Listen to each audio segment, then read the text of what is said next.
6.25 전쟁. 많은 매체에서 6.25 전쟁은 북한 인민군과 국군이 싸운 것을 중심으로 다루는데, 그런데 사실 북한 인민군은 개전 몇 개월 안 되어 금방 밀려났고 우리나라는 압록강까지 진격, 북한을 멸망 직전까지 몰아붙인 바 있습니다. 하지만 문제는 중국이었습니다. 중국이 개입하여 120만 군사를 데려옴으로써 전세는 지지부진해졌고, 이후 1953년까지 무려 3년간 이 중공군과 싸워야 했던 것이었죠. 중공군의 개입으로 우리는 북진 통일을 이루지 못했고 3년간 피 흘리는 희생을 벌여야만 했습니다. 즉 중공군은 분명히 6.25 전쟁에서 주요한 적이었고, 이에 대해 더 자세히 다루어 볼 필요가 있다는 것이죠. 따라서 중공군의 자세한 개입 과정, 우리나라와의 치열한 전투사, 중공군은 어떤 전략을 썼는지 등 중공군에 대해서 잘 몰랐던 부분을 소개하고자 합니다. 그럼 시작합니다.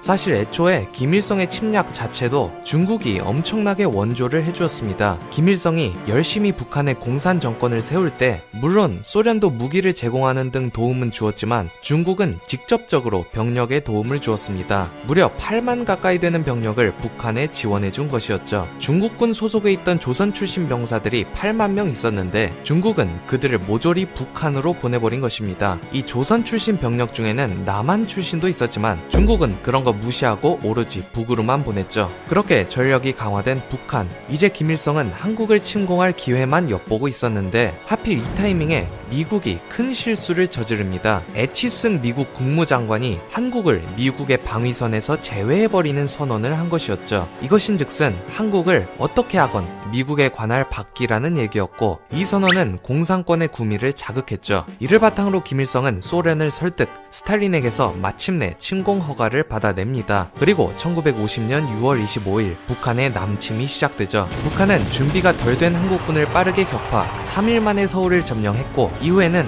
낙동강까지 진격합니다. 전쟁이 터지고 나서야 미국은 자신의 실수를 깨달았죠. 그래도 미국은 실수를 인정하고 빠르게 대처했습니다. 개전 이틀 만에 유엔 안보리를 소집, 유엔군을 파병한 것이었죠. 참고로 이 군대의 대다수는 미군이었습니다. 그렇게 한국군을 포함한 유엔군은 총 20만이 집결했고, 여기에 힘입어 대한민국은 반격을 가하는데 무리한 공세로 힘에 부처있던 북한군은 유엔군의 반격에 크게 당했고, 미국 메가더 장군의 인천 상륙작전이 결정타가 되어 한국은 빠르게 서울을 수복, 반대로 위로 치고 올라가기 시작했죠. 결국 유엔군은 압록강까지 진격하는 쾌거를 이룹니다. 이때 북한 인민군은 병력이 고작 7만 5천밖에 안 남았을 정도로 괴멸적인 타격을 받았죠. 사개 사단도 안 되는 군사만 남은 것이었습니다. 이렇게 되자 김일성은 절망했고, 또 다른 초조의 진이가 있었으니 바로 스탈린이었죠. 자기가 북한의 남침을 허락했는데 북한 인민군이 박살이 나버리니 소련의 위신은 만신창이가 될 게 뻔했습니다. 그래서 스탈린은 플랜 B를 실행에 옮기는데 중국을 꼬드긴 것이었죠. 소련 자신이 군대를 보내면 미국과 직접 대적하는 것이니 3차 대전을 원하지 않고서야 불가능했고, 때문에 같은 공산국가인 중국을 시켜서 대리전쟁을 치르려 했던 것이죠. 그런데 중국도 이를 모를 리 없었고 꼬붕짓을 시키는 소련을 못마땅하게 여겼는데, 하지만 스탈린은 말 안 들으면 북한 망명정부를 중국에 세우고 경제적 부담을 떠안게 하겠다며 중국을 압박했고, 소련과 중국은 양측 대표끼리의 은밀한 회의를 통해 결국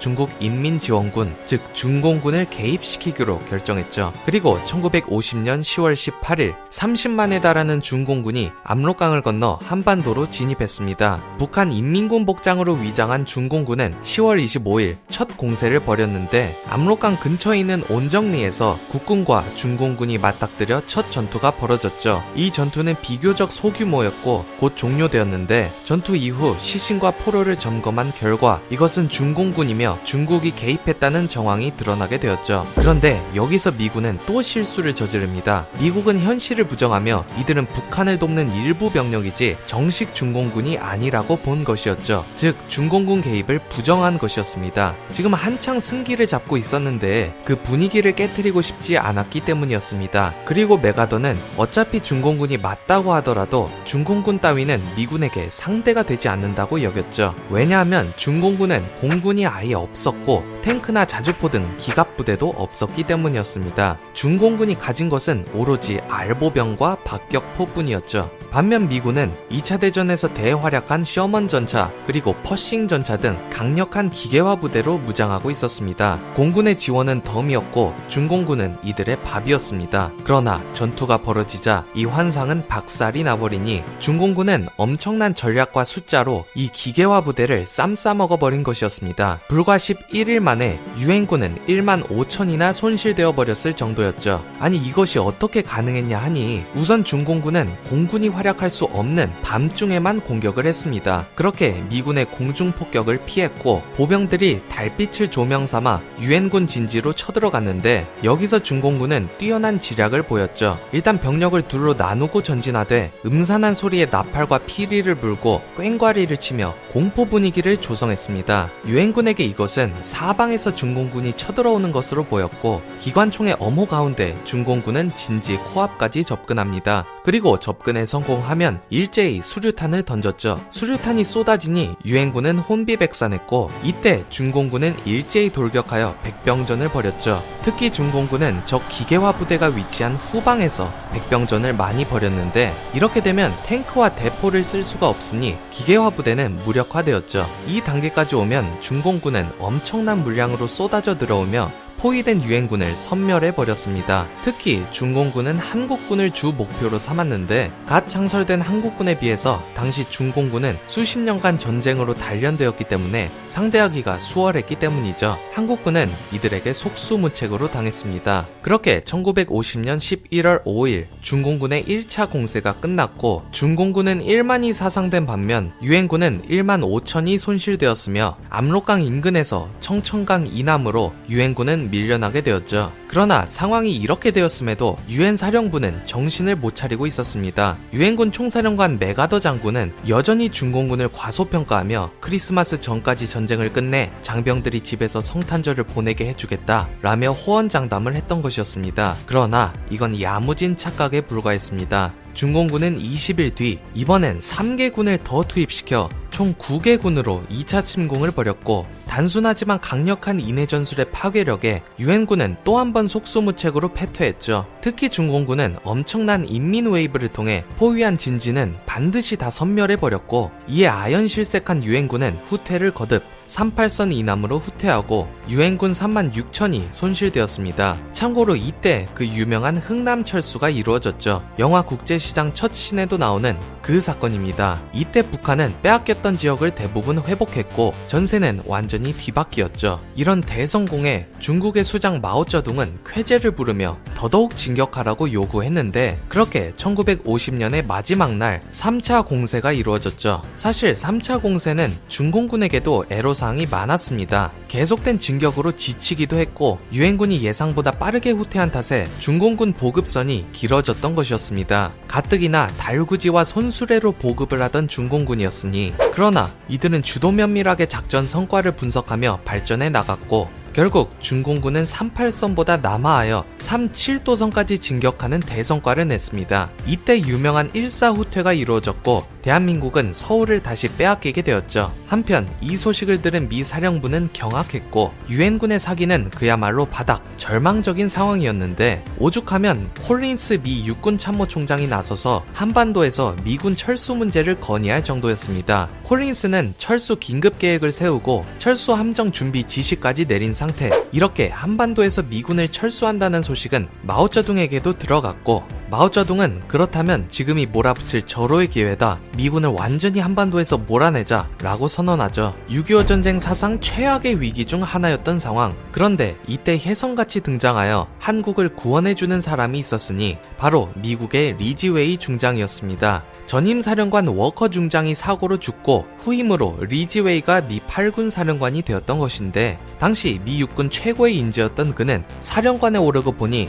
완전히 패배주의가 만연한 유엔군을 발견하게 되었고 리지웨이는 이런 사기로는 도저히 전쟁을 할 수 없다고 판단, 대대적으로 유엔군의 사기 진작 작업을 벌였죠. 그는 공산주의자들에 대한 투쟁이라는 기존의 껍데기뿐인 교리에서 벗어나 소대원들은 소대장을 위해, 소대장과 중대장은 그 부대의 명예를 위해 라는 새로운 지침을 내리는 동시에 리지웨이 본인이 직접 정찰기를 타고 적진으로 들어가 형세를 살피는 대담함을 보였죠. 이런 리지웨이의 카리스마에 유엔군의 사기는 진작되었고, 그리고 리지웨이는 정찰 결과 뜻밖의 성과를 내는데 아직 중공군의 주력은 한강도 넘지 못했다는 비밀 정보를 알아냈던 것이고, 이 정보를 토대로 콜린스 미 육군 참모총장을 설득, 콜린스는 미군의 철수 계획을 철회했죠. 정보를 듣고 유엔군도 안심하며 사기가 올랐고 다시금 반격의 기치를 들어 올렸습니다. 그렇게 리지웨이의 지도 아래 유엔군은 중공군에게 대대적으로 반격을 가하려 하는데,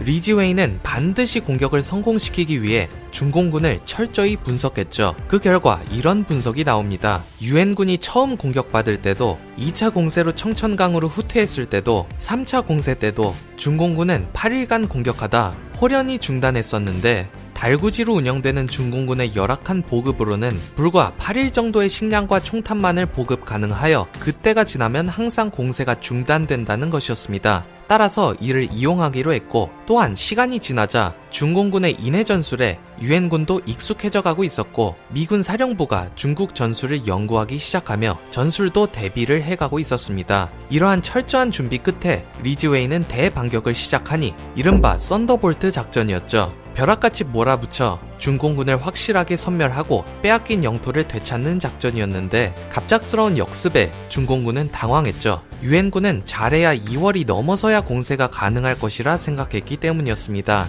방심한 중공군은 철저히 준비된 유엔군에게 짓밟히게 되었고, 유엔군은 습득한 중공군의 8일 리미트를 적극 활용, 중공군을 깨부수며 진격했죠. 그 결과 관악산을 수복하며 다시 한강 남쪽까지 진격하는 쾌거를 이룹니다. 리지웨이의 역공이 적중했던 것이었죠. 하지만 가만히 있을 중공군이 아니었습니다. 화가 난 중공군은 2월 11일 4차 공세를 시작하며 역습을 가했죠. 그리고 경기도 양평에서 그 유명한 지평리 전투가 벌어졌는데,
때는 1951년 초 6.25 전쟁이 중공군에게 밀리고 있을 무렵 미 8군 사령관에 취임한 미국의 리즈웨이 중장, 그는 떨어진 사기를 진작시킨 뒤 썬더볼트 작전으로 중공군에게 일격을 먹이는 데 성공합니다. 하지만 이에 중공군은 가만히 있지 않았고 지평리에서 유엔군에게 반격을 가하는데, 중공군은 유엔군에게 인해전술, 나팔소리, 호각, 꽹과리 죄다 동원하여 총공세를 퍼부었죠. 지금까지 중공군의 인해전술로 안 무너진 진지가 없었기도 하고, 중공군이 25,000, 유엔군이 4,500명으로 전력도 우위에 있는 상황, 중공군은 아주 쏟아 부으며 밀어붙였는데, 그러나 미군과 프랑스군으로 구성된 유엔군은 연대장이 총상을 입고 백병전까지 간 끝에 중공군의 파상 공세를 격퇴하는 데 성공했죠. 참고로 전투 도중 리즈웨이는 직접 이곳에 와서 사기를 돋구고 가서 유엔군은 더 힘내서 싸울 수 있었습니다. 지평리 전투는 인해전술을 방어진지에서 물리친 최초의 전투였고, 중공군의 4차 공세는 이 지평리에서 좌절되었죠. 이 다음은 유엔군에게 순조로웠습니다. 3월에는 일사후퇴 후 2개월여 만에 서울을 재수복했고, 4월에는 유엔군이 춘계 공세를 벌여 38선을 다시 넘어간 것이었습니다. 이 일련의 전투들에서 중공군은 5만 명이나 상실하게 되었죠. 이때 중공군 사령관 펑더화이는 사태에 극도로 위기감을 느꼈고, 극비리의 베이징으로 건너가 마오쩌둥을 만나서 이를 타개할 방안을 구상합니다. 그 결과 무시무시한 계획이 입안되니 다음 5차 공세, 이른바 춘계 공세 때는 무려 54만의 군사를 동원해 수만의 적을 섬멸하고 남진을 하기로 결정한 것이었죠. 그리고 그때가 되자 상황이 중국에게 미소를 지어주었던 게 잘 나가던 유엔군에 파동이 일어난 것이었습니다. 4월 11일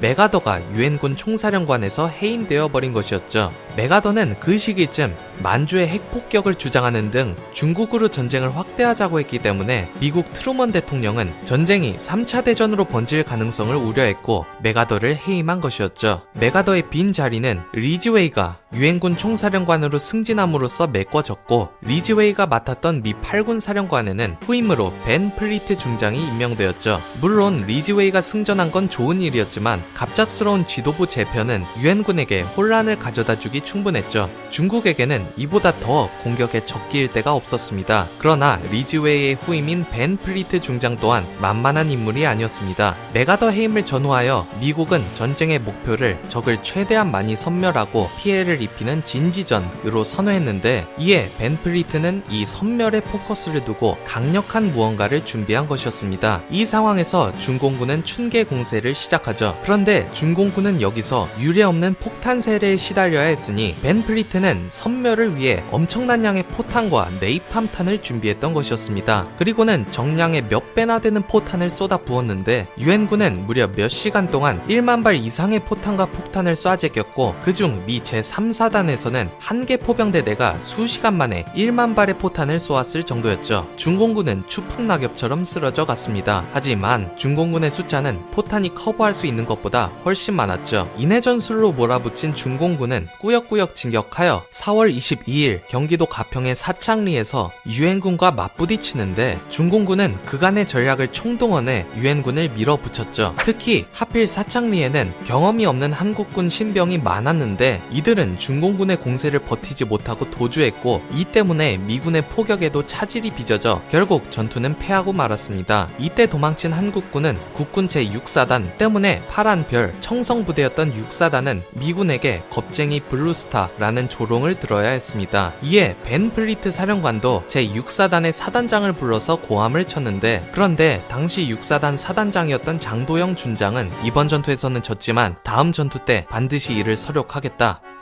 라며 투지를 불태웠죠. 그리고 6사단의 정보주임, 작전주임, 심지어는 대대장까지 죄다 물갈이를 하며 청성부대 6사단을 완전히 재편했고, 병사들에게 너희는 오명을 싣기 위해 죽기를 각오하고 싸워야 한다 라며 투지를 불태웠죠. 그리고 5월 18일 중공군이 양평의 용문산으로 쳐들어왔는데, 이때 6사단은 선봉에 발탁되어 진지를 구축하고 기다리고 있었죠. 그런데 장도영 준장은 이상한 명령을 내립니다. 주 저항선은 따로 있는데 그것보다 훨씬 앞에다가 육사단 제2연대를 배치했던 것이었죠. 이렇게 너무 돌출되어 있으니 미 육군 고문관도 이를 만류하며 주저항선 이남으로 철수를 권고했죠. 그러나 장도영 준장은 움직이지 않았고 마침내 전투는 시작되었습니다. 중공군은 당연히 툭 튀어나온 제2연대를 공격하는데 싸우다가 2연대는 결국 약간 뒤로 후퇴했죠. 하지만 그곳도 여전히 주저항선 훨씬 앞에 돌출부였는데 여기서 장도영 준장은 죽음을 각오하고 싸우라며 후퇴하지 말라는 명령을 내립니다. 중공군은 미친듯이 제2연대를 공격했는데 제2연대는 연대 본부가 공격받고 대대장이 수류탄에 의식불명이 되는 상태까지 되었음에도 불구하고 장렬히 공격을 버텨냈죠. 그러자 유엔군도 엄호 포격을 가하는데 상황이 이렇게 되니 중공군은 착각하게 됩니다. 이렇게 필사적으로 저항하는 걸 보니 이곳이 주저항선이구나 라고 판단한 것이었죠. 그래서 중공군은 3개 사단을 동원해 제2연대를 공격했는데 주저항선이 아닌 곳에 공세를 펼쳤으니 공격은 매우 비효율적이었을 뿐더러 제2연대의 고군분투 그리고 유엔군이 하루 3만 발의 포탄을 쏟아부으며 지원을 한 끝에 중공군의 4차례에 걸친 공세가 모조리 실패해버립니다. 2연대의 필사적 저항이 변수를 만들어낸 것이었죠. 그리고 개전 이틀 뒤인 20일 사기가 충천한 나머지 국군연대가 중공군에게 반격을 개시합니다. 유엔군 역시 총공세를 펼쳤죠. 결국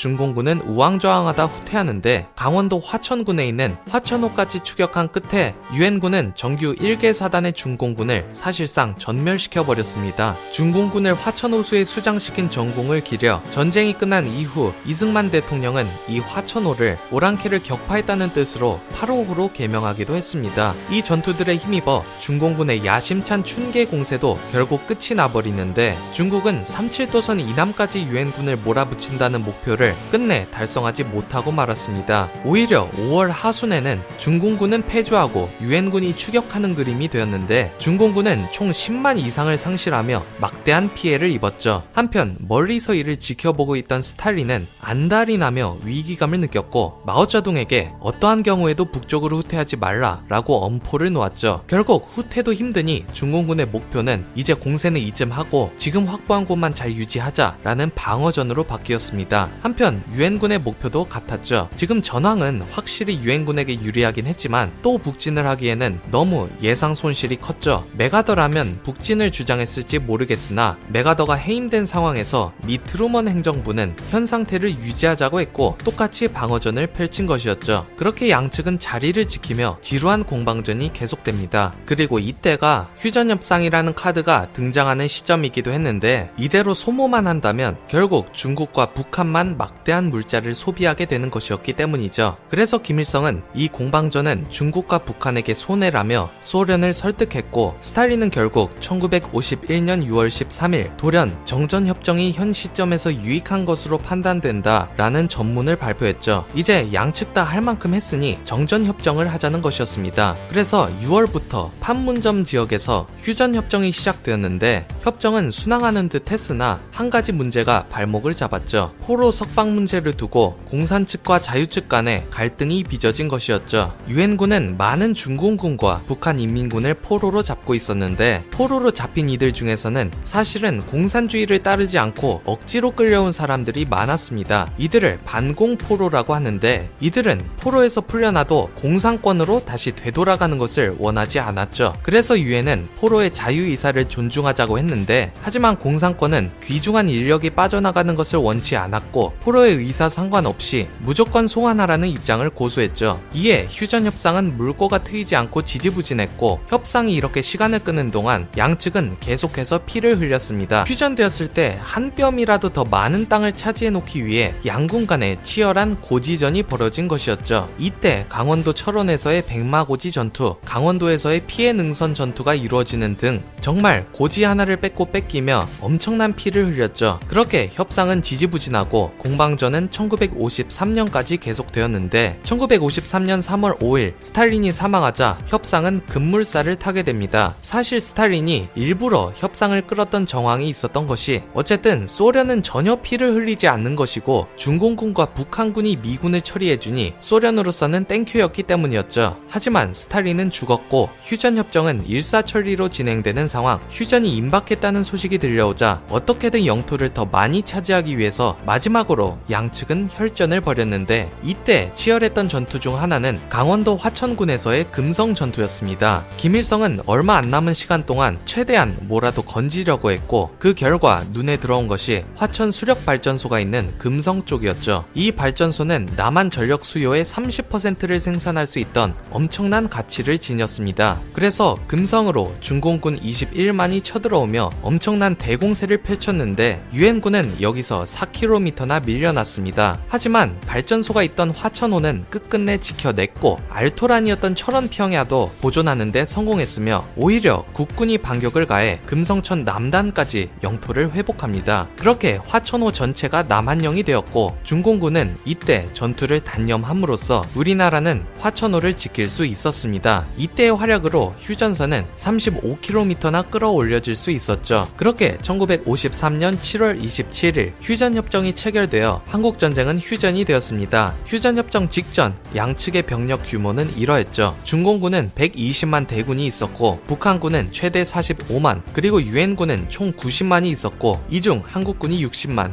미군이 30만이었습니다. 양측 총 250만의 대군이 참가한 한국전쟁이 휴전되는 순간이었죠. 이렇게 한국전쟁은 마무리되었지만 아직까지 그 아픔은 씻어지지 않고 있습니다. 이번 영상에서는 중공군을 중심으로 한국전쟁을 다루어 보았습니다. 시청자분들께서 중공군에 대해 몰랐던 사실들을 잘 알게 되었기를 바랍니다. 그리고 이 6.25 전쟁에 참전하여 대한민국을 수호하신 모든 분들께 감사함을 전하며 이번 영상을 마무리하겠습니다. 감사합니다. 별별 역사였습니다.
世界の体制と帝国の現状度に鑑み非常の措置をもって 1945년 일본 제국주의의 패망과 함께 한국은 광복을 맞았다. 한반도는 새 나라를 세울 희망으로 가득 찼다. 하지만 북위 38도선을 기준으로 북에는 소련군이, 남에는 미군이 진주했다. 제2차 세계대전기에 협조적이었던 미국과 소련은 대립하기 시작했고 정치가들 사이에도 이념적 대립이 생겼다. 소련은 먼저 북한에서 토지개혁, 지주와 자산가의 숙청, 중요 산업 국유화 등을 추진했다. 연합국이 통일국가를 수립할 방안으로 마련한 미소 공동위원회는 신탁 통치 문제 등을 둘러싼 좌우의 대립 끝에 결렬됐다. 북한에서는 공산당 주도 아래 북조선 임시인민위원회와 북조선 인민위원회 등을 거쳐 정부 수립이 추진됐고, 남한에서는 유엔 결의에 따른 총선을 통해 정부 수립이 추진되었다. 결국 1948년 8월과 9월 한반도에는 두 개의 체제가 들어섰다. 하나는 남쪽의 자유민주주의 대한민국이었고, 다른 하나는 북쪽의 공산주의 조선민주주의 인민공화국이었다. 그동안 천여 년 넘게 통일국가를 유지해왔던 한민족에게 이는 대단히 이례적인 상황이었다. 두 체제가 한반도에서 사이좋게 양립하기는 어려웠다. 무력을 써서라도 남한을 공산화하길 원한 북한의 김일성 정권은 무력 침공에 유리한 조건을 갖추고 있었다. 북한은 일제로부터 거대한 중공업지대를 물려받은 데다 일찌감치 일당 독재 체제를 구축했다. 게다가 소련이 북한의 남한 공산화 계획을 강력히 지지하였다. 반면 남한 이승만 정부는 새 국가의 기틀을 다지는 것만도 벅차서 그 북진 통일 주장은 구호에 그쳤다. 결국 전쟁을 벌인다면 그것은 북한일 것이었다. 김일성은 1948년 9월 북한 정권 수립 직후부터 무력 남침을 꾀하였다. 김일성은 1949년 신년사에서 북토 완정이란 용어를 무려 13회나 사용하면서 무력 남침의 의지를 강하게 드러냈다.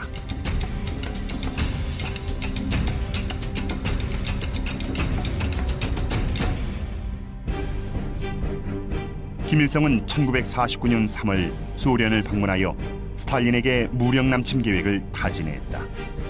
그러나 스탈린은 아직 북한의 전력이 압도적이지 않다고 하여 남침 계획을 만류하고 더 철저한 준비를 독려하였다. 스탈린은 북한의 소총 15,000정, 각종 포 139문, T-34 전차 87대, 항공기 90대 등 무기를 지원하였다. 조선민주주의 인민공화국 정부 대표단은 우리에게 준 뜨거운 환영과 만족한 교섭 결과에 대하여 소련 정부와 스탈린 대원수에게 진심으로 감사를 드립니다. 위대한 소련 인민과 조선 인민과의 영구불멸한 신선 만세, 영웅적 소련 인민이 위대한 수령이시며 조선이 인민의 친근한 버신 스탈린 대원수 만세. 스탈린은 김일성에게 남침 전쟁 문제를 중국의 마오쩌둥과도 협의하라고 지시하였다. 이에 1949년 4월 말에 북한 대표가 중국을 방문하여 스탈린과의 협의 결과를 알리자 마오쩌둥 역시 잠시 전쟁을 유보할 것을 권하고 남침 준비차 중국 인민해방군 내 조선인 2개 사단을 넘겨주었다. 소련은 원자탄을 보유하지 않은 상황입니다. 그래서 전쟁을 하게 되면은 미국의 원자탄이 두려웠기 때문에 그래서 그 49년 3월 달에는 절대로 안 된다. 너희가 전쟁 일으키면은 결국 미국과 소련 전쟁이 되는데 우리는 아직 미국이랑 전쟁을 할 상황이 아니다. 1949년 6월 미군이 남한에서 철수하자 김일성은 8월 다시 스탈린에게 남침을 허락받고자 했다. 하지만 스탈린은 여전히 전면전은 시기상조라 하여 허락하지 않았다. 그러자 김일성은 강원도 삼척 등 일부 지역만이라도 점령하고 싶다고 청했다. 스탈린은 북한의 무력 남침보다는 남한 내 빨치산의 무장 봉기에 의해 공산화를 꾀하라고 지시했고, 이에 따라 남로당은 9월에 남한 각 도시의 경찰서와 관공서, 군사령부에 대한 공격과 같은 전면 공세에 나섰다. 당시 개성, 옹진 등 38선 주변 지역에서는 빈번히 남북 간 전투가 벌어졌다. 우발적인 소규모 전투가 대규모 전면전으로 커질 수도 있었기 때문에 스탈린은 1949년 10월 김일성에게 38선 전투를 하지 말라고 지령을 내렸다. 이후 38선 전투는 소강 상태에 들어갔다. 1949년 하반기에 들어 공산 진영을 북돋우는 방향으로 정세가 변화했다. 1949년 8월 소련이 핵실험에 성공하였고, 10월에는 마오쩌둥이 국공내전에서 승리하여 중국을 공산화하였다. 중국 공산화 시 미국이 개입을 포기하자 김일성은 북한의 남침 시에도 미국이 개입하지 않을 것이라고 낙관하였다. 김일성이 1950년 1월 소련 대사를 통해 남침 공격을 위한 스탈린과의 회담을 청하자 스탈린은 여전히 남침을 위해서는 철저한 준비가 필요하며 자신은 이 문제로 다시 김일성과 만날 용의가 있다고 답신하였다.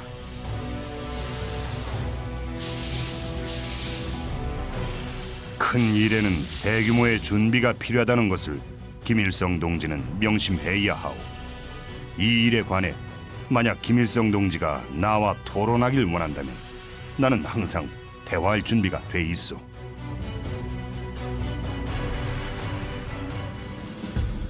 (1950년 4월 초) 김일성과 박헌영은 비밀리에 다시 모스크바를 방문하였다.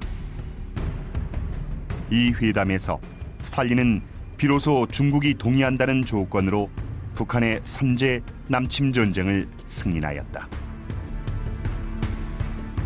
여기서 중국의 동의를 조건으로 한 것은 소련이 시킨 전쟁이란 사실을 감추기 위해서였다.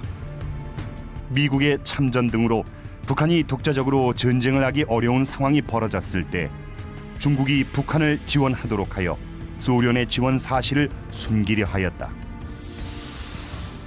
마오쩌둥 동지, 나는 북한 동지들과의 면담 시 본인은 변화된 국제 상황에 따라 북한이 통일 과업을 개시하겠다는 제안에 동의하였소.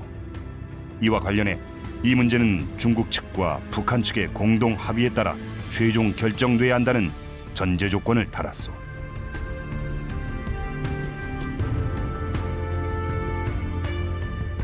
마오쩌둥은 북한의 남침을 지원하기보다는 먼저 대만을 공산화하고 싶었다.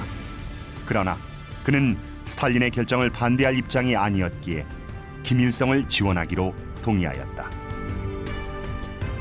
경제개혁이라든지 중국 내부의 문제를 해결하기 위해서는 반드시 소련의 지원이, 경제 지원이라든지 군사 지원이라든지 그런 지원이 절실했기 때문에 어쩔 수 없이 동의할 수밖에 없는 그런 상황이었습니다. 이처럼 6.25 전쟁은 김일성과 스탈린, 마오쩌둥이 치밀하게 모의하고 계획한 전쟁이었다. 이후 소련의 군사 고문단을 중심으로 남침 공격의 작전 계획을 수립하였다. 북한의 남침 계획을 보게 되면은 3단계로 이루어져 있습니다. 첫 번째 단계에서는 서울 지역을 점령하고, 두 번째 단계에서는 대전까지 지역을 점령하고, 세 번째 단계에서는 부산 지역까지 완전히 점령하는 이러한 작전 계획이 소련 말로 작성이 되어 있습니다. 그래서 소련 군사 고문단은 남침 계획 작성뿐만 아니고 북한의 군대 편제 그리고 남침 작전을 구체적으로 지휘하는 데 깊이 관여했다고 봐야 되겠습니다. 1950년 6월 16일 스탈린은 남침 개시 일자를 6월 25일로 승인하였다. 남침 공격 계획을 세우면서 스탈린과 김일성, 마오쩌둥이 가장 고심한 것은 미군의 참전 가능성이었다. 그 대책으로 김일성과 스탈린은 미군이 한반도에 도착하기 전에 재빨리 전쟁을 종결하기로 하였다. 즉, 전면 공격으로 재빨리 서울을 점령하고 남하하여 미군의 한반도 상륙을 막아 2개월 내에 전쟁을 끝낸다는 것이었다. 대한민국은 북한의 기습 남침에 대비하지 못하였다. 국군 지휘부는 북한의 병력과 무기의 대규모 이동 정보를 중대하게 받아들이지 않았다. 게다가 국군은 6월 초 사단장 등 지휘부의 대규모 인사 이동을 하였다. 또한 6월 23일부로 경계 강화 조치를 해제시켜 전방부대 병력의 3분의 1가량이 외출이나 농번기 휴가를 나갔다. 결과적으로 북한의 남침에 유리한 상황이 조성되었다. 트루먼 회고록에 보면 이 당시 동서냉전의 전선이 통과되었던 엘루선 열도에서부터 스칸디나비안 반도까지 전 세계에 당시 주둔해 있었던 미국 측 현지 사령관이 바로 자기 점령 지역에서 공산군의 공격이 임박해 있다, 가능성이 높다라고 보고들을 해와서 한반도에서 그와 같은 공산군의 움직임에 대해서 특별히 주의를 기울이지 않았던 것 같습니다. 1950년 6월 25일 새벽 4시 북한군은 선제 타격 작전 계획에 따라 38도선 전 전선에 걸쳐 남침을 개시하였다. 북한군은 서쪽의 옹진반도로부터 동쪽으로 개성, 동두천, 포천, 춘천, 주문진에 이르는 38도선 전역에서 공격을 개시하였다. 강릉 남쪽 정동진과 임원진에는 육전대와 유격대를 상륙시켰다. 북한의 김일성은 6월 25일 오후 1시 35분 평양 방송을 통해 남한이 이날 아침 옹진반도에서 해주로 북한을 공격하였다고 주장하며 북한은 그에 반격한 것이라고 남침을 은폐하였다. 한국군은 압도적인 화력을 가진 북한군의 기습 공격을 저지할 수 없었다.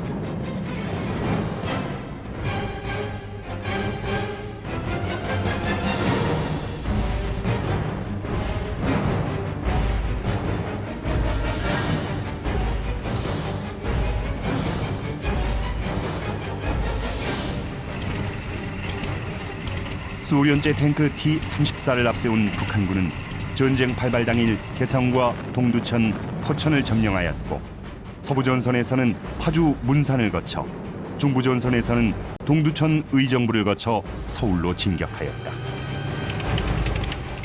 특히 의정부 서울 축선에서 북한군은 국군의 7배가 넘는 전투력을 집중하여 국군의 후방 주둔 사단이 전방으로 속속 투입됐지만 역부족이었다. 결국 28일 새벽 국군은 미아리 방어선까지 격파당하고 말다. 북한군이 그 남침했을 당시에는 한국군이 그 전방에서 배치된 부대들도 공격 그 부대에 비해서 방어 이 수준이 약 한 4대 1에 정도밖에 미치지 못했고 미처 준비가 되지 않은 특히 북한군의 탱크를 방어할 만한 그런 장비나 무기들이 전혀 없었습니다. 북한군은 중국 내전에 참전했던 조선인 군대 사단들을 6.25 전쟁 이전에 전부 북한 지역으로 데리고 왔습니다. 그래서 이 전쟁에 참전했던 조선인 병사들이 북한군 사단의 기관 요원들로 탄생이 되었습니다. 이러한 요인들 때문에 북한이 전쟁 초기에 우세한 측면을 가지고 있었습니다. 하지만 국군은 전장 곳곳에서 북한군에 용감히 맞섰다. 중국의 국공내전 시 국민당군에서는 사단 병력이 통째로 공산군에 투항하는 일도 있었지만 국군은 달랐다. 춘천을 지키고 있던 육군 6사단은 북한군의 공격을 저지하였다. 6.25의 춘천 전투를 지휘관들의 사전 대비도 많이 했다는 걸 말씀드리고 싶어요. 이 사변 나기 좀 전에 춘천 청년단들, 학도호국단들 이런 사람들이 협조를 받아가지고서 이 진지 보수를 많이 다 해놨습니다. 시민들이 피난 가는데 피난도 안 가고 군인들한테 다 포탄을 날려준다든가 또는 여기 공장이 제사 공장이라는 공장인데 그 직원들이 나와가지고 밥을 해서 이렇게 갖다 준다든가. 그래 참 춘천이라게 남다르게 이 협조가 잘 돼가지고 3일 동안 이런 그 전투가 유지됐습니다. 육군 6사단은 북한군 2사단에 맞서 남아하던 북한군의 발목을 3일이나 묶어버렸다. 당황한 북한군은 홍천에서 전투 중인 북한군 12사단의 일부를 춘천으로 급파했고 북한군 12사단 역시 그들이 맡은 임무를 수행할 수 없었다. 타 지역의 전투는 전부적으로 성공을 했는데 춘천만이 이렇게 3일 동안 8시간이면 점령할 거를 3일씩이나 끌어가지고 군단장 해임되고 그다음에 12사단이라고 하는 게 지금 이북에는 없습니다. 그 당시 12사단의 2개 연대가 못살을 당했거든요. 여기서. 그 정도로 이 춘천 전투가 굉장히 북한으로 봐서는 치명적인 타격을 준 것이죠. 북한군에 의한 서울 함락이 임박하자 이승만 정부는 서울을 탈출하였다. 대한민국이 북한의 남침을 물리치려면 그 정부와 대통령이 살아있어야 했다. 하지만 문제는 정부가 시민에게 제대로 알리지도 않고 서울을 탈출했다는 것이다. 이승만 대통령은 27일 새벽 3시에 서울을 탈출했다. 국회의원들과 내각도 서울을 탈출했으나 이를 국민에게 제대로 알리지 않았다. 게다가 국군은 공산군의 남하를 지연시키기 위해 6월 28일 새벽 2시에 한강대교를 폭파했다.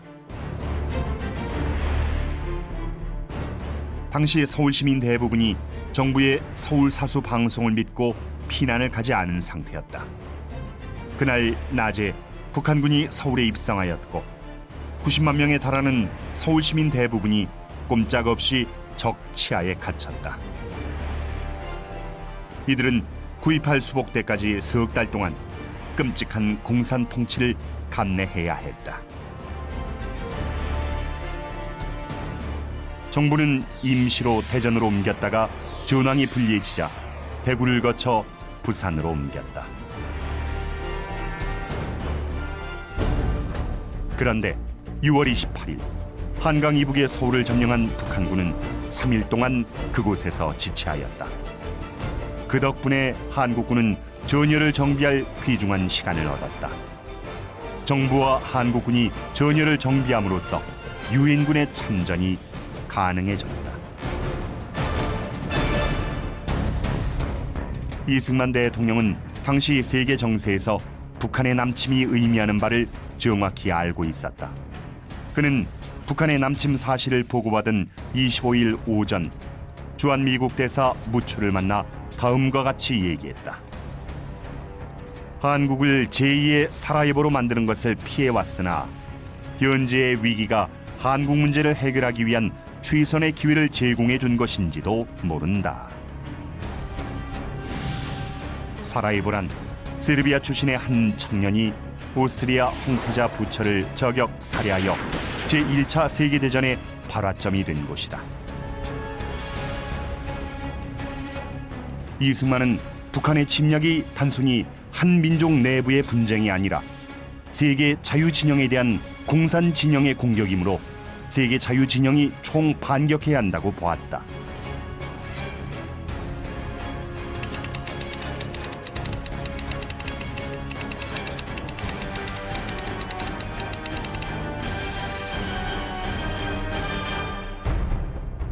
미국 현지 시각 1950년 6월 24일 휴가지에서 북한의 남침 사실을 보고받은 트루먼 대통령은 격노하였다. 그는 우리는 모든 수를 써서 그들을 막아야 한다고 하였다. 그는 한국이 공산화되면 일본이 위협받고 세계 반공전선에서 미국의 신뢰도가 떨어질 것을 우려했다. 그는 유엔 안전보장이사회 소집을 지시했다. 유엔은 신속히 움직였다. 6월 25일 유엔 안보리는 북한의 남침을 침략 행위로 규정하고 38도선 이북으로 북한군의 퇴각을 요구했다. 북한이 이를 무시하자 이틀 후인 27일에는 유엔군의 파병을 결의했다. 이것은 대한민국이 유엔 결의로 태어난 국가였기 때문이다. 유엔에 의해 성립한 나라를 침략하는 것은 곧 유엔을 침략한 것과 마찬가지였다.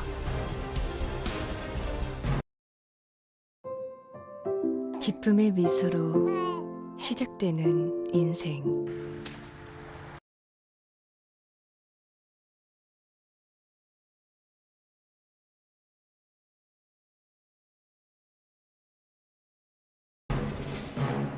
(7월) 초 유엔군을 위할 통합군사령부가 설치되고 한 민족 내부의 분쟁이 아니라 세계 자유진영에 대한 공산 진영의 공격이므로 세계 자유진영이 총반격해야 한다고 보았다.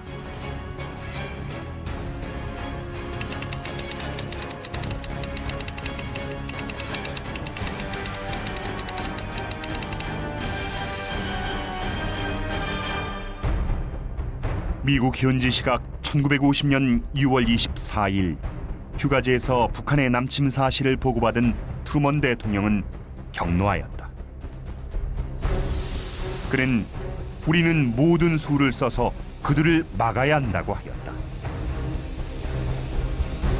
그는 한국이 공산화되면 일본이 위협받고 세계 반공전선에서 미국의 신뢰도가 떨어질 것을 우려했다. 그는 유엔 안전보장이사회 소집을 지시했다. 유엔은 신속히 움직였다. 6월 25일 유엔 안보리는 북한의 남침을 침략 행위로 규정하고 38도선 이북으로 북한군의 퇴각을 요구했다. 북한이 이를 무시하자 이틀 후인 27일에는 유엔군의 파병을 결의했다. 이것은 대한민국이 유엔 결의로 태어난 국가였기 때문이다. 유엔에 의해 성립한 나라를 침략하는 것은 곧 유엔을 침략한 것과 마찬가지였다. 7월 초 유엔군을 지휘할 통합군사령부가 설치되고 메가더가 유엔군 사령관에 임명되었다. 대한민국을 도우려고 파병 16개국, 의료 지원 5개국 등 총 21개국이 6.25 전쟁에 참전했고 38개국이 물자 지원을 하는 등 총 59개국이 지원에 나섰다.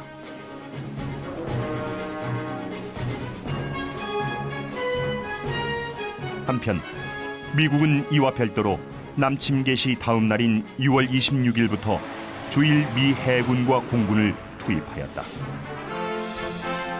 6월 29일엔 메가더 장군이 한강 남한 영등포에 와서 전선을 시찰하고 북한군의 남진을 저지할 방안을 모색하였다.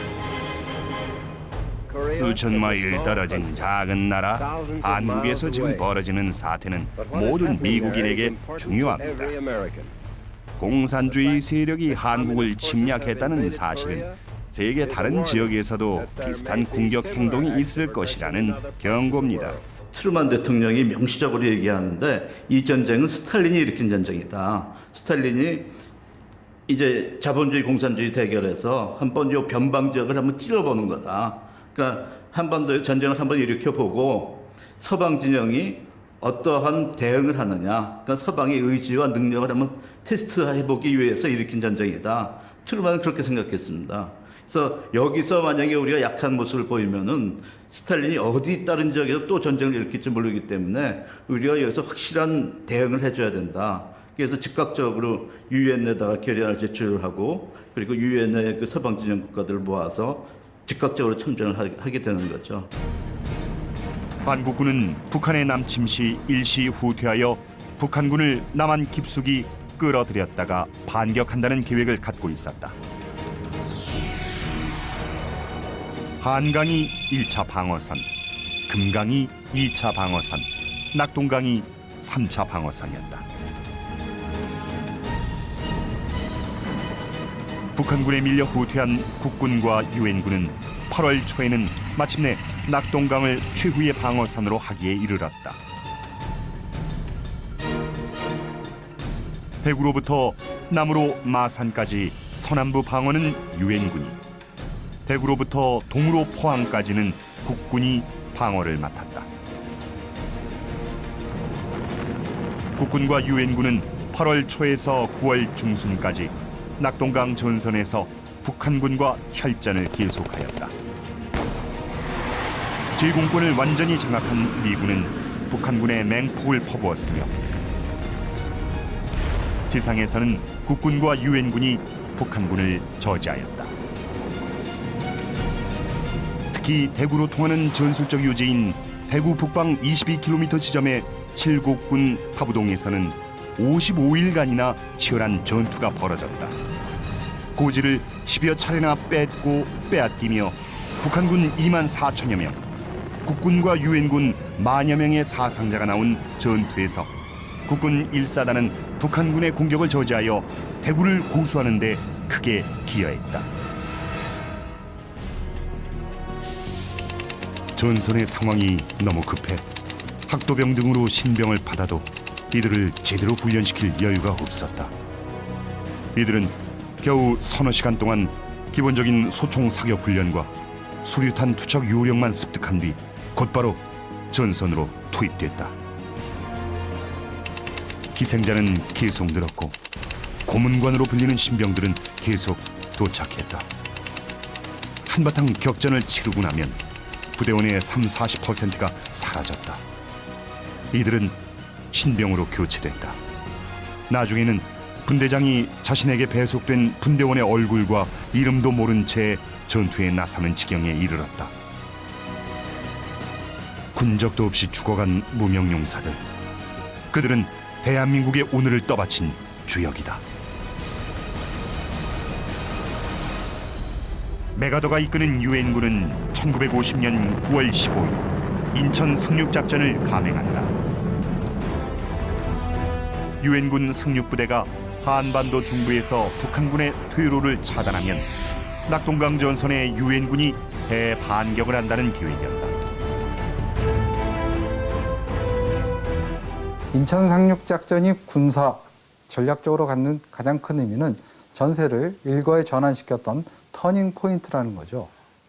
한국전쟁이 일방적으로 북한군의 기습 공격에 의해서 한국군이 수세에 몰렸고 그리고 낙동강 방어선으로 궁지에 몰렸을 때 일거의 전세를 전환시켰던 그 가장 중요한 작전 중에 하나라고 평가할 수 있습니다. 상륙작전 후 전세가 완전히 역전되었다. 유엔군과 국군은 9월 28일 서울을 수복했다. 이제는 38선을 넘어 북진할 것인가가 문제였다. 이승만은 북한의 침공으로 38선은 없어졌으며 이 기회에 북한 정권을 몰아내야 한다고 생각했다. 이승만은 9월 말 대구의 육군본부에서 한국군 지휘관 회의를 소집하여 국가의 최고 통수권자로서 북진 명령을 내렸다. 그에 따라 10월 1일 강릉 방면의 국군 3사단이 최초로 38선을 돌파했다.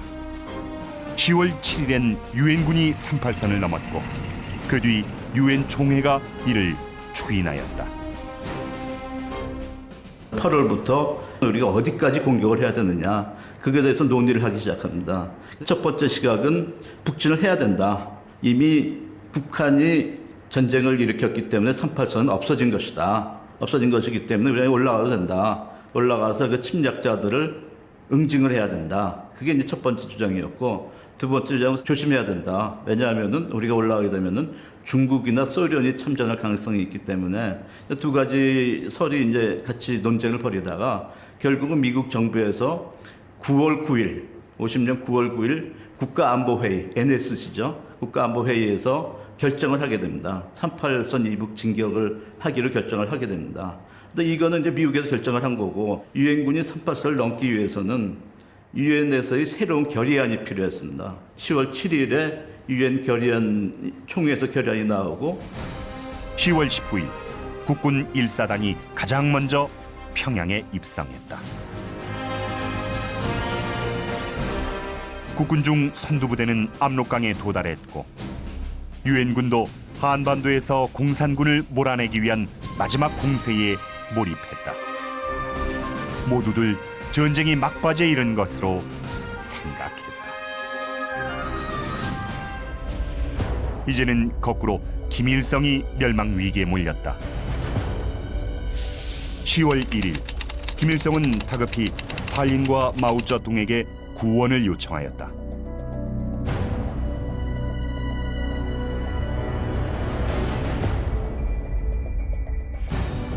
또 김일성은 10월 12일 비밀리에 평양을 탈출하여 14일 평안남도 덕천으로 옮겼다가 19일에는 평안북도 대유동으로 옮겼으며 그 후에도 미군의 폭격을 피해 압록강변의 오지로 옮겨 다녔다.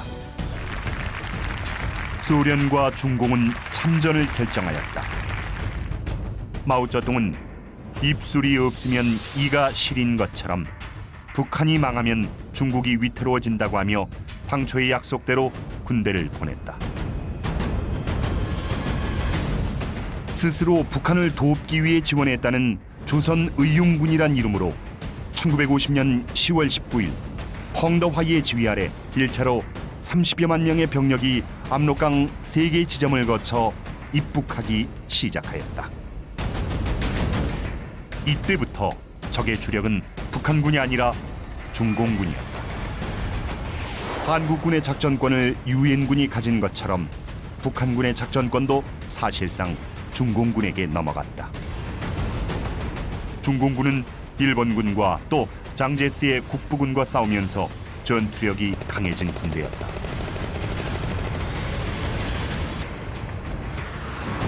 소련군도 1950년 11월부터 참전하였다. 소련군은 공군을 참전케 했다. 스탈린은 미국과의 확전 가능성을 우려하여 소련군 비행기를 중공 항공기인 것처럼 꾸몄고 조종사는 중공군 복장에 중국어를 쓰도록 교육받았다. 중공군은 유엔군과 한국군이 북한 깊숙이 들어오기를 기다렸다가 11월 1일 평안북도 운산 일대에서 일제히 공격을 개시했다. 미처 대비하지 못한 유엔군은 큰 피해를 입었다. 평양을 거쳐 초산까지 진격한 국군이 중공군의 포위 공격을 받았고 운산 북방 구봉산에서도 중공군의 포위되었다. 그리고 압록강을 향해 진격하던 유엔군 역시 중공군의 압박에 악전고투해야 했다.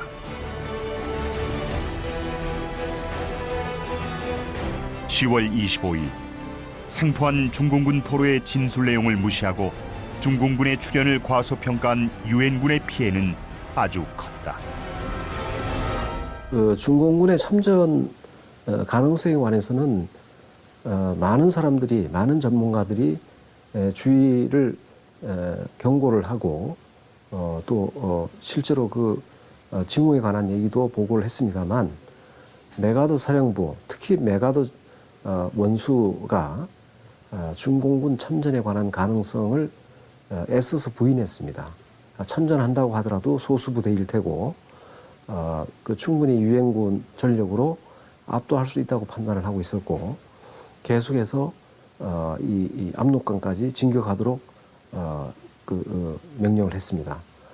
따라서 이 그 최고 사령부의 그런 정책적인 또는 전략적인 판단이 중공군의 어떤 참전을 충분히 예상하지 못했고, 중공군이 참전했을 때 실제로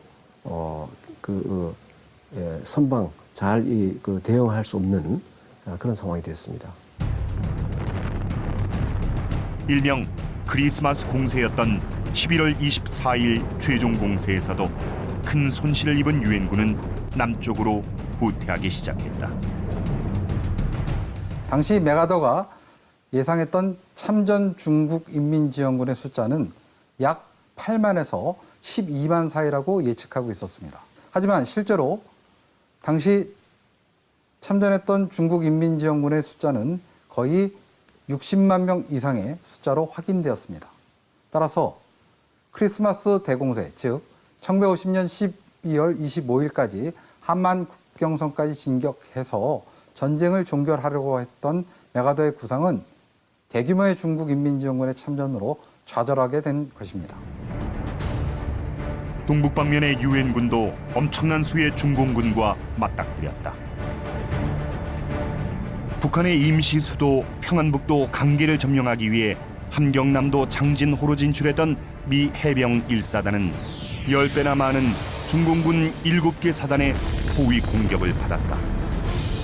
11월 27일부터 12월 11일까지 15일간 영하 20-30도의 혹한 속에서 치른 장진호 전투에서 미 해병 1사단은 3천여 명의 전사자 등 사상 최악의 피해를 입었으나 중공군의 남하를 저지하고 성공적으로 철수하였다.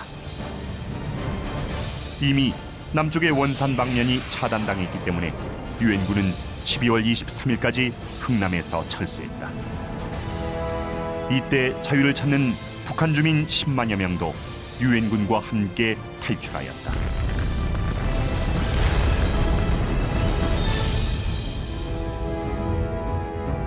결국 1951년 일사후퇴로 서울을 중공군에 내주었다. 중공군은 경기도 평택까지 밀고 내려왔으나 다시 유엔군이 반격하였다. 유엔군은 1951년 3월 15일 중공군에게서 서울을 되찾았고 여세를 몰아 3월 말엔 38선을 회복하였다. 1951년 4, 5월 중공군의 춘계 공세 이후 양측 모두 무력으로 상대를 굴복시킬 수 없다는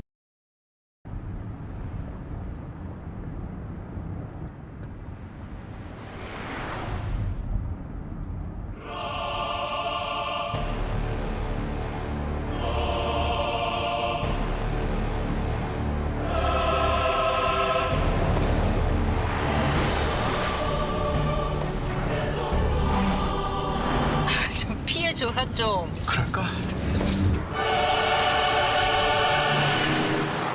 오, 대박.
않았다는 것이 분명해졌다.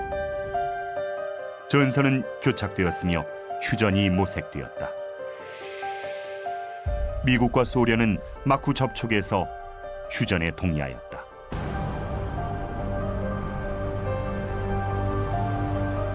정전 협상의 가장 큰 쟁점은 남북 간 경계선과 포로 교환 문제였다. 경계선은 전쟁 전의 38선이 아니라 정전 시의 군사 접촉선으로 합의되었다. 그러나 포로 교환의 문제는 쉽게 합의되지 않았다. 유엔군은 공산권 포로의 자유의사 귀환을 원칙으로 했다. 이에 대해 공산 측이 반발하여 한동안 휴전회담이 결렬되었다. 하지만 미국, 소련, 중공 모두 휴전을 원했다.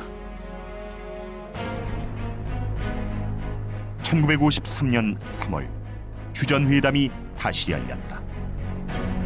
이때부터 이승만의 휴전 반대가 시작되었다.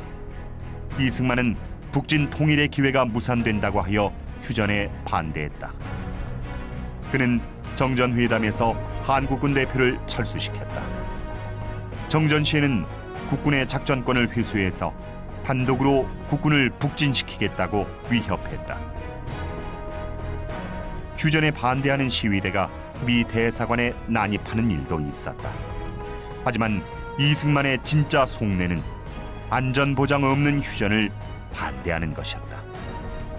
휴전 후 미군이 철수하면 한국은 또다시 소련, 중공의 후원을 받는 북한의 침략 위험 아래 놓이게 될 것이기 때문이었다.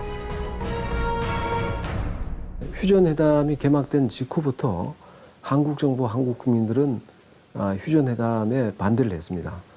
그것은 단순한 그냥 휴전회담에 반대한 것이 아니고 북한군의 재침을 막을 수 있는 그런 안전보장 조치가 없는 한 휴전회담은 있을 수가 없다라고 하는 그런 이유입니다.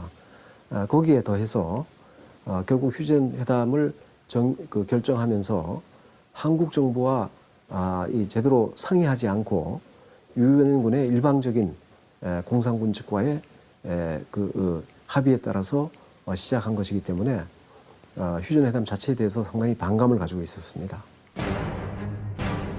미국은 골치 아픈 이승만을 제거하고 새로운 정부를 수립하는 계획까지 검토했다.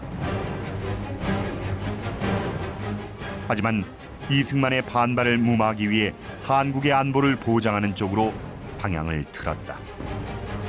그러나 더 확실한 약속을 원한 이승만은 1953년 6월 18일 초강수를 구사했다. 2만 7천여 명의 반공 포로를 전격 석방한 것이다. 경악한 미국이 미군 철수로 위협하자 이승만은 이번엔 유화책을 썼다. 정전 결정에 따를 터이니 그에 앞서 한미 상호 방위 조약을 체결해달라고 했다. 이승만의 끈질긴 투쟁은 미국으로 하여금 한국의 전략적 가치를 재평가하게 만들었다. 미국은 정전 후 한국의 안전을 보장하기로 약속하였다. 53년 6월 달에 반공 프로를 두 차례에 걸쳐서 석방했던 것도 이런 미국의 소극적인 자세에 대해서 압력을 넣고 방위조약 체결에 대한 입장을 관철시키기 위해서 그랬던 것이죠. 실제 그것이 주요했습니다.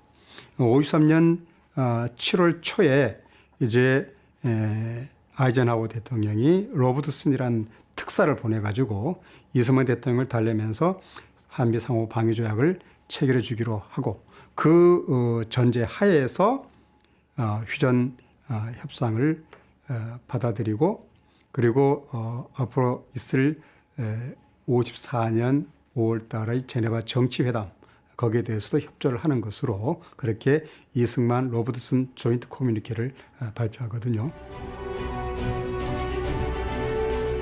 우여곡절 끝에 1953년 7월 27일 오전 10시 판문점에서 정전협정이 체결되었다. 3년 1개월 2일 1129일 동안 계속됐던 6.25 전쟁은 휴전 상태로 들어가게 되었다.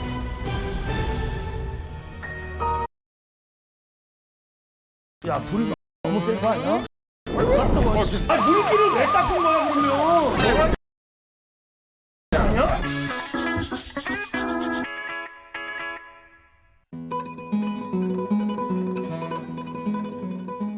일주일 사이에 5kg가 빠져서 아무렇지 않아요. 왜 그러세요?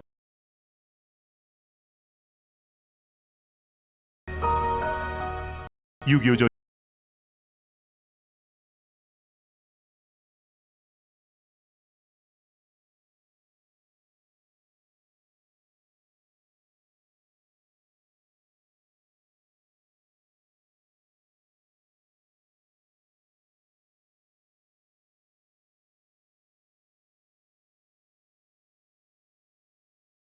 보장하는 쪽으로 방향을 틀었다. 그러나 더 확실한 약속을 원한 이승만은 1953년 6월 18일 초강수를 구사했다. 2만 7천여 명의 반공 포로를 전격 석방한 것이다. 경악한 미국이 미군 철수로 위협하자 이승만은 이번엔 유화책을 썼다. 정전 결정에 따를 터이니 그에 앞서 한미 상호 방위 조약을 체결해달라고 했다. 이승만의 끈질긴 투쟁은 미국으로 하여금 한국의 전략적 가치를 재평가하게 만들었다. 미국은 정전 후 한국의 안전을 보장하기로 약속하였다.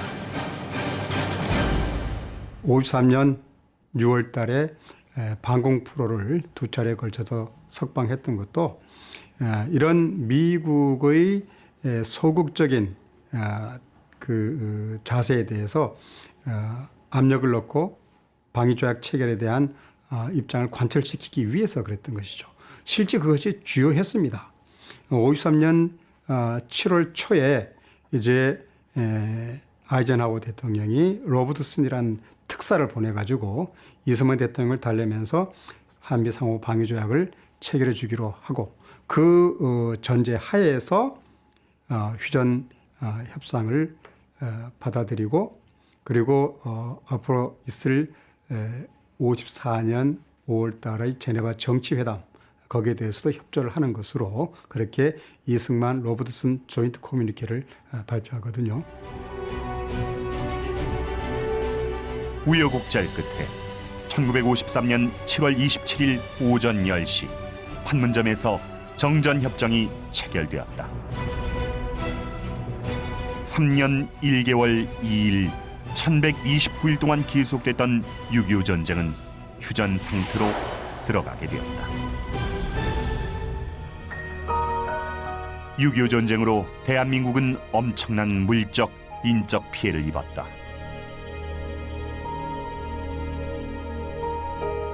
주택과 학교, 공공시설, 도로, 철도, 교량 등 기반시설과 공장 등 각종 산업시설이 파괴되었다. 물적 피해액은 당시 2년치의 국민 총생산액에 달했다. 여기에 군인 전사상자, 실종자가 62만 명, 민간인 사망, 부상, 실종자가 99여만 명이었으며 유엔군 사상자, 실종자는 15만 명에 달했다. 수십만의 전쟁 고아와 미망인이 발생해 있으며 가족이 이어진 이산 가족이 1,000만 명에 달하였다. 북한 측도 많은 인명과 물적 피해를 입었다. 전쟁 기간 동안 북한군의 전 사상자 및 실종자는 64만 명에 달했으며 인해 전술로 밀어붙였던 중공군의 피해는 이보다 더해서 전 사상 및 실종자가 97만 명에 달했다. 북한 민간인 피해자는 150만 명에 달했다. 6.25 전쟁 전 남한보다 월등했던 북한의 산업시설과 주택, 건물, 기반시설도 전쟁 중에 거의 대부분 파괴되었다. 이 엄청난 손실과 피해 사실을 보면 북한 공산 정권이 무력 공산 통일을 꾀한 것이 우리 민족에게 얼마나 큰 재난을 초래했는지를 알 수 있다. 6.25 전쟁은 또한 대한민국의 국민의식을 형성하는 중요한 계기가 되었다. 1950년 여름, 남한 주민은 공산 치하를 경험하면서 자유민주주의의 소중함을 절실히 깨달았다. 남한 주민은 대한민국 국민으로서의 귀속의식과 애국심을 갖게 되었다. 북한 공산 집단은 약 20만 명의 남한 젊은이들을 인민군으로 납치하여 사지로 몰아넣었고, 농촌에서는 이미 완료된 농지 개혁을 다시 했으나 농민에게는 아무런 실익이 없는 일이었다. 그리고 토지를 농민에게 나눠준 대가로 현물세를 징수했는데, 경작지 한 평당 작물의 포기수, 포기당 이삭수, 이삭당 나달수를 계산하여 이것들을 일일이 곱한 후 내야 할 평당 세금을 산정했다. 뿐만 아니라 매일 집회를 열어 국민들을 동원하고 소위 반동분자를 뽑아 즉결 인민재판으로 학살하였다. 이처럼 북한의 점령 통치는 매우 가혹한 것이어서 짧은 기간이나마 민주주의 체제를 경험했던 남한 주민들의 증오와 원성을 낳았고 주민들로부터 외면당했다. 한편 6.25 전쟁 휴전 후 한미 상호 방위 조약이 체결되어 한국의 안보 태세가 굳건해졌다. 한미 상호 방위 조약은 1953년 10월 1일 미국 워싱턴에서 체결됐고 1954년 11월 17일에 정식 발효되었다. 1953년 한미 상호 방위 조약이 체결됨으로써 대한민국은 비로소 외부적으로 안보를 튼튼히 할 수 있는 그런 기반을 가질 수 있게 됐습니다. 한미 상호 방위 조약으로 미군 2개 사단이 주둔하게 되었다. 특히 이 미군은 최전방 휴전선에 배치되어 북한의 남침 공격 시 자동적으로 전투에 돌입하게 되었다. 아울러 국군도 대폭 증강되었다. 전쟁 전 한국군은 10만 명 정도였으나 전쟁 후에는 70만 명으로까지 늘었다. 전쟁 전 8개 사단이 휴전 당시 3개 군단 18개 사단으로 늘어난 국군은 이듬해 1954년 5월까지 5개 군단 20개 사단으로 정편되었다. 해마다 1000명, 총 10,000명가량의 군 간부들이 미국에서 연수하면서 선진 군 전술과 행정관리법을 배웠다.